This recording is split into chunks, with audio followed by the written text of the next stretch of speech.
Ну, в основном нас, я не знаю, но у нас получилось так, что в нашей церкви очень много братьев-служителей, которые практически не задействованы нигде. И я этим моментом использовался.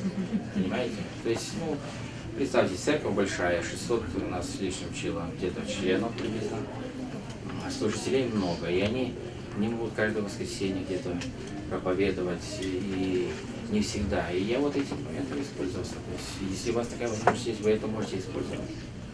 Почему бы нет? То есть, и я подходил, вижу служителя, вот спрашиваю, образование есть? Есть. Плюс еще я сделал, вот у меня есть здесь, вот такие анкеты. Но у меня только на русском есть с собой здесь. Анкета преподавателей библейской школы.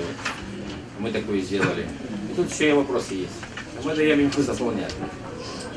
Там есть рекомендации пастора, вот дальше. Рекомендации директора библейской школы. Ну, это мы чисто для себя в архив ложим ее. И вот эту информацию, я не думаю, что если вы не учились, где вы здесь не заполните, что я имею какое-то образование. Это просто для себя делаю. Ну вот, это я вкратце так вам рассказал, как оно есть. Если еще, пожалуйста, вопросы. Кто-то вопрос там просил. Уже ответили на вопрос. Уже ответил, да? Что? Флорида? Да. Есть такой библейский институт Флорида. Это вы с ними связаны? Это вы вместе в Джексонвилл, и на которой вас сегодня учила петь. Да, мы с ними контактируем. А у вас кроме библейской школы есть подростковый? Нет. Время служения стараемся, да. Ну как, не часто, но практикуем. Мы включаем их в программу библейская школа и иногда вместе с воскресной школой. То есть, потому что не всегда такой возможности есть, но мы стараемся делать, чтобы они принимали участие. Я имею в виду, например, суббота. У вас подростковая только в субботу или еще есть? Только в субботу, да. Да, суббота. И у вас всего лишь 40 детей ходит, а остальные где? Если кто-то с родителями... С родителями общается, наверное. Я не знаю, если я сказать, но мы стараемся, чтобы привлечь. Я иногда подхожу к родителям, вижу, что вот его ребенок такой не особо хороший. Прихожу и говорю, ну зачем тебе потом тратить время на это? Отправлю в библейскую школу, не жалей $120 эти. Ну пусть, там чему-то научат. Потому что мы стараемся изложить эти предметы, такие как христианская этика. То есть у нас сестра преподает отношения между полами. Сестра у нас хорошо преподает вот это. Мы стараемся это тоже преподать. Причем все предметы довольно история христианства, география. Ну, все так стараемся уважать, чтобы это было понятно. Допустим, такой предмет, как эволюция, мы преподаем.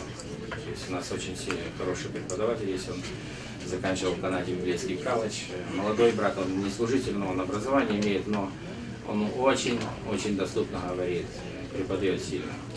И на следующий год я его хочу просто расширить, его занятия, то есть его предмет немножко расширить, дать больше возможностей. Я вижу, он способный, и способности человека иногда нужно их расширять. То есть все это должен видеть директор, кто занимается, это все мы должны видеть. Потому что если мы будем только где-то в одну сторону смотреть, мы это не можем видеть. Так что вы будущие директора, да? В будущем, да? Я надеюсь.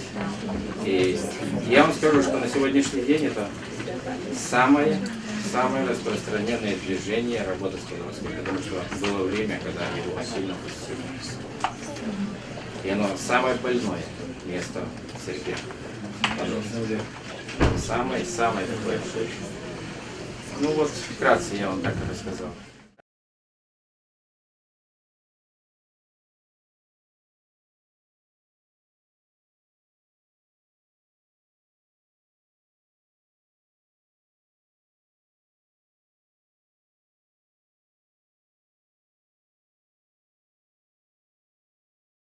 Gives us the Bible, John 1:1 says, in the beginning was the Word, and the Word was with God, and the Word was God.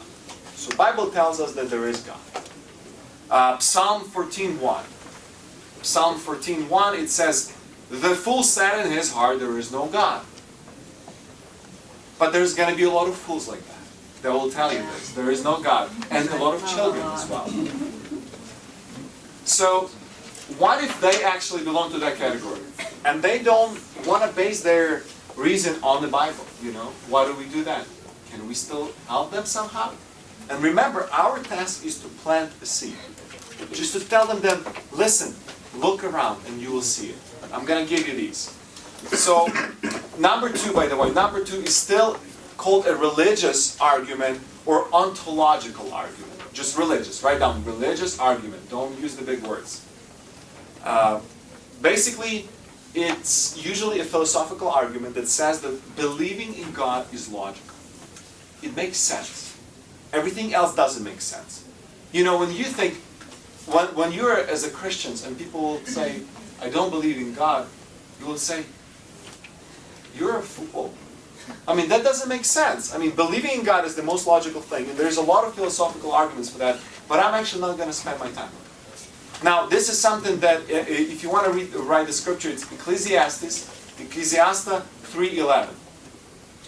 It says that God has planted eternity in the heart of man. That God Himself planted the eternity in our heart. That we long for supernatural.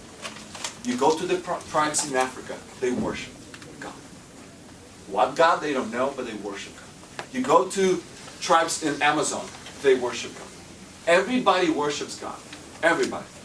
And there is some kind of a natural longing that there is the supernatural beginning of our human race.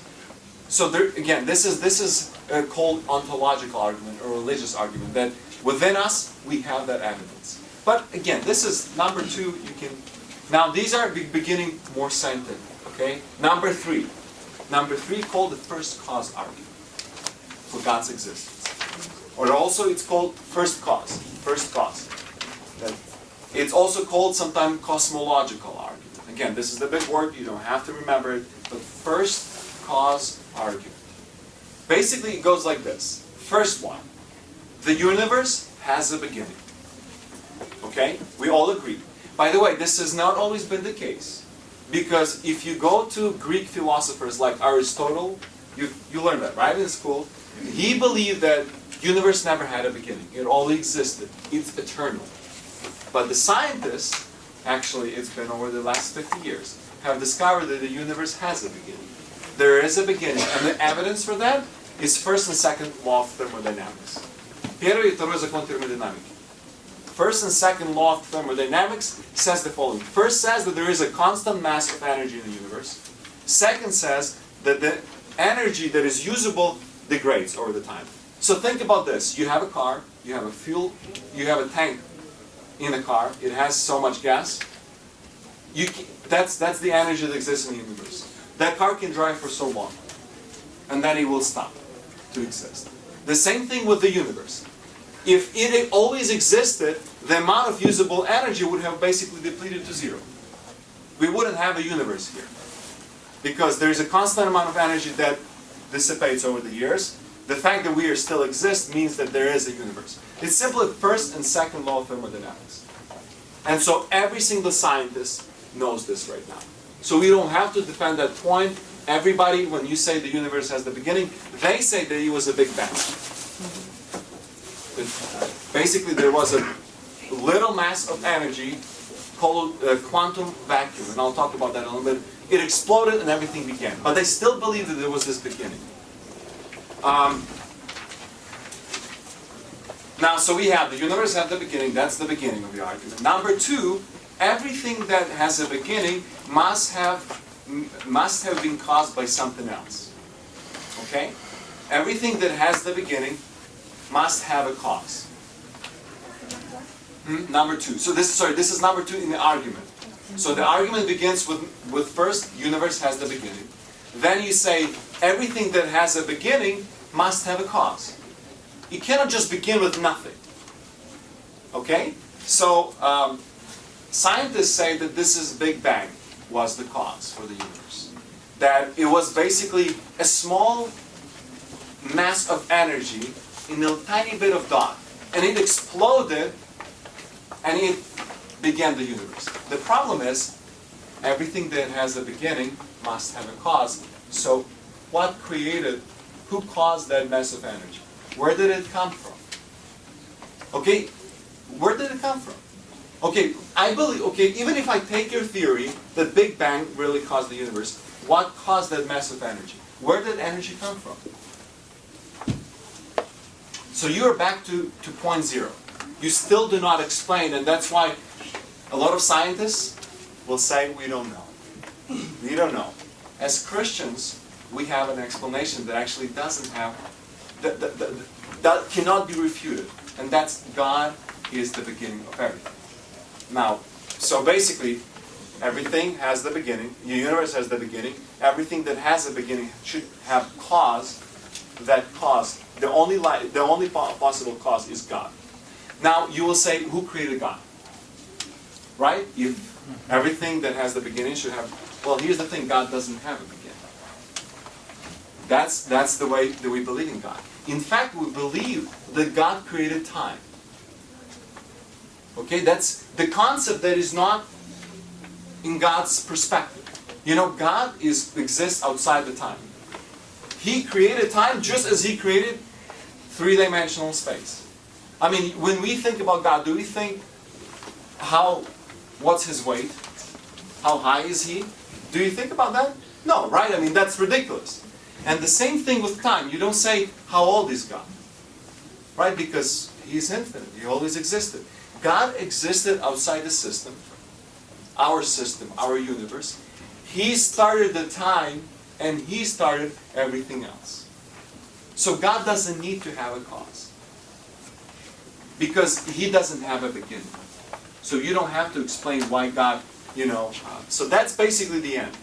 And every scientist who hears this argument, they will not be able to refute it. Again, it has an element of faith, that it's really God who is the cause behind everything supernatural. They actually believe, right now there is a new theory called the quantum physics, what basically explains that it's parallel universes that have spilled the energy over into our universe and begun our universe. Then you go in, well, who created those universes? And so they still don't have the explanation. The only plausible explanation that the first cause is God. And He doesn't have to be caused by anything because He never had a beginning. He created time. Okay, this is very important that you explain that God created time. That's why you cannot say how old is He or when was He born. You don't need to explain that because He created time. Number 4 argument, and it's not, again, it's a scientific argument called argument of design. We sometimes hear this intelligent design. It's also called sometimes a theological argument. And the idea is very simple. Again, it's 3 steps. First one, all design implies a design. So what it means? My watch.